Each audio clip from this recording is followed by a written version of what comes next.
Have you ever had one of those days where nothing dramatic happened?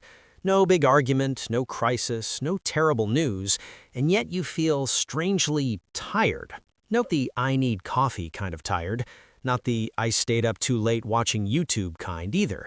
It's deeper, heavier, like your brain is wrapped in fog, and even replying to a simple message feels like lifting a suitcase full of bricks. And you tell yourself, I'm fine, I'm just busy. But what if you're not just busy? What if you're emotionally exhausted and you don't even realize it? Most people think emotional exhaustion only shows up after something huge, a breakup, burnout, trauma. But psychologically, that's not how it works.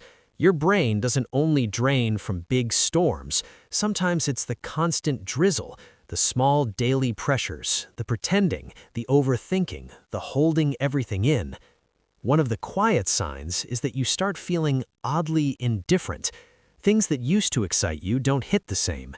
You get good news and your reaction is, oh, nice. That's it. No spark, no rush. It's not that you don't care, it's that your nervous system is tired of caring so much. When your brain has been on high alert for too long, it protects you by turning the volume down on everything, even joy. Another subtle sign is irritability over tiny things.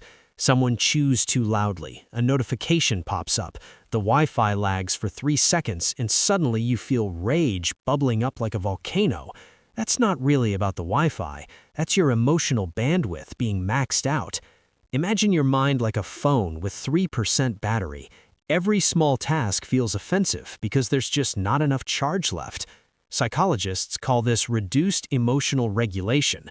When you're drained, the part of your brain responsible for patience and perspective, the prefrontal cortex, goes slightly offline, so the small stuff feels big.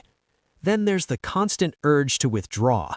You cancel plans, ignore calls, delay replies, not because you hate people, not because you're antisocial, but because interaction feels like work. Even texting back, haha, feels like a performance. Socializing requires emotional processing, reading tone, responding appropriately, managing impressions. When you're exhausted, your brain quietly says, no more input, please. So you retreat, not dramatically, just slowly. Another sign is you overthink everything at night.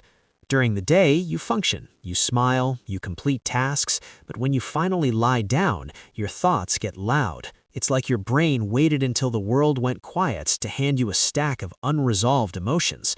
This happens because busyness can suppress awareness. When distractions fade, your mind tries to process what you've been carrying. Emotional exhaustion often hides under productivity. You don't notice it until stillness forces you to. You might also find yourself feeling strangely numb yet easily overwhelmed at the same time. That sounds contradictory, but it's not. You scroll endlessly, feeling nothing, but one slightly emotional video or memory can tip you over the edge. That's because your emotional fatigue doesn't mean you have no feelings. It means your regulation system is strained. It's like a dam holding back water. Most of the time it looks calm, but the pressure is there. And maybe the most invisible sign of all is that you keep telling yourself you're fine. You compare your life to others. Other people have it worse. I shouldn't feel this way. So you minimize your own emotional load. But your brain doesn't measure pain competitively. It measures accumulation. Every time you suppress frustration, every time you ignore disappointment, every time you swallow words you wanted to say, it adds up. Here's the fascinating part. Emotional exhaustion isn't weakness. It's actually a sign that you've been strong for too long without rest. Your nervous system has been protecting you, adapting, coping, carrying. The solution isn't dramatic, it's gentle awareness, noticing when you're drained instead of judging yourself for it, giving yourself permission to pause without earning it, letting yourself feel something fully instead of half feeling everything. Even small acts like sitting quietly without stimulation or saying, I'm actually tired out loud can begin restoring emotional energy. Because you're not broken, you're not lazy, you're not becoming cold, you might just be tired in a way sleep can't fix. So let me ask you something honestly. When was the last time you checked in with your emotional battery, not just your schedule? When was the last time you allowed yourself to admit that constantly holding it together is, in fact, exhausting? Maybe this isn't about doing more, it's about carrying less.